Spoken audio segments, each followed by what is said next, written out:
army keep its head down.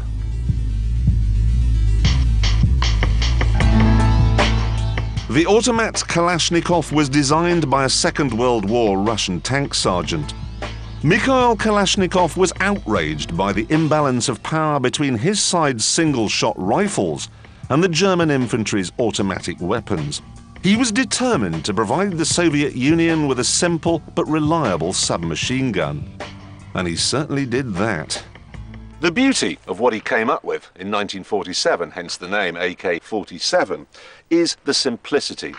It fires at the same rate as a modern machine gun, around 600 bullets a minute. But if we take the back off, look, there's nothing in there. There's nothing to go wrong. You just pull the spring back, and then, when you pull the trigger, some baler twine causes the hammer to go forwards. And look at all the gaps. You could fill this chamber with, I don't know, dust and grit and water and dead rats, and it would still work. That's the thing. An AK-47 can kill almost anything, but it's almost impossible to kill an AK-47. It was standard issue for the Soviet army, but it soon spread and became the big player in all the hotter parts of the Cold War. The superpowers were fighting their battles by proxy, and the AK's simplicity made it better in the rough-and-tumble dirty wars than the more complex American M16. Soon the world was echoing to the bassy staccato beat of Sergeant Kalashnikov's brainchild.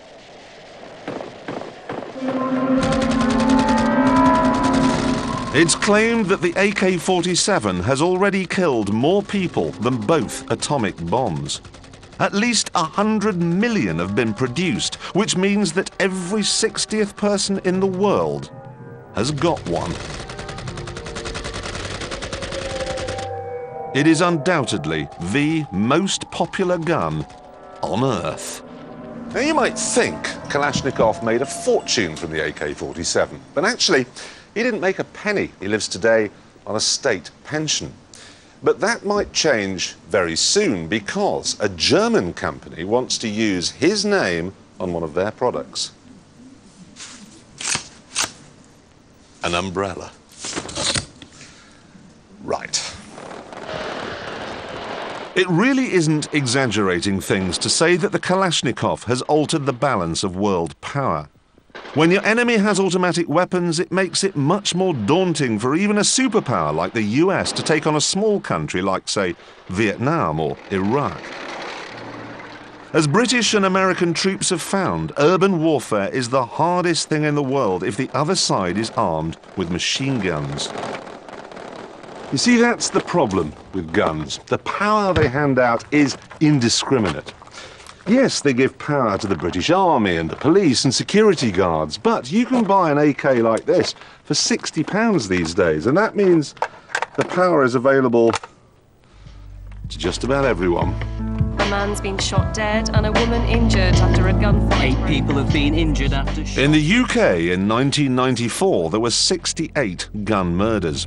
In Germany, there were 380. In Japan, 39. In Switzerland, 36. But in America, the figure was 11,127. Here, where your right to have a gun is enshrined in the Constitution, there are more gun shops than petrol stations. Armed robberies are considered routine. But even the LAPD wasn't prepared for the outcome of a recent bank robbery in North Hollywood. During the North Hollywood shootout, the initial responding officers, their weapons that they carried were the Beretta 92F 9mm, and in their patrol car, they had a 12-gauge pump shotgun. Now, the reason I bring this up is the 12-gauge pump shotgun is good for about 30 yards at best. What they went up against was a weapon like this that would hold a minimum of a 30-round magazine and is capable of shooting 500 yards with no problem at all. The bullet for this looks like this. The gunman had AK-47s, handguns, a carload of ammunition and full body armor. So outgunned, the police went shopping. There was a gun store in the area. That gun store offered to our officers who were in the field a weapon like this. That shoots a caliber close to this, so they could compete, they could combat it. But even so, it took the LAPD 44 minutes to bring one of the gunmen down. The second gunman shot himself. The lesson the police learned was to get bigger guns. When bullets are flying around, what you really need is something to protect you. Kevlar can absorb the bullet from a handgun.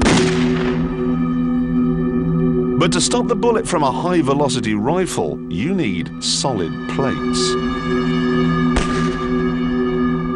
There is, however, a drawback to these jackets.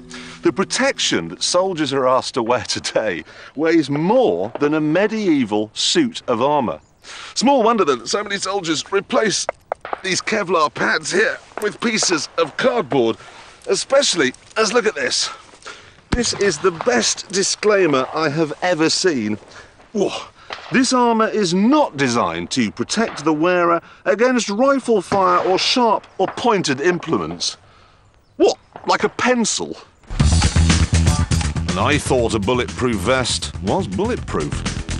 But then I thought that a cigarette case in your top pocket was more or less guaranteed to stop a bullet too. Seems not. Hollywood has taught us that petrol explodes when it's shot. It doesn't. We know for a fact that machine gun magazines last for at least the length of the movie. Wrong again. And that the safest place to be in a shootout is behind a car door.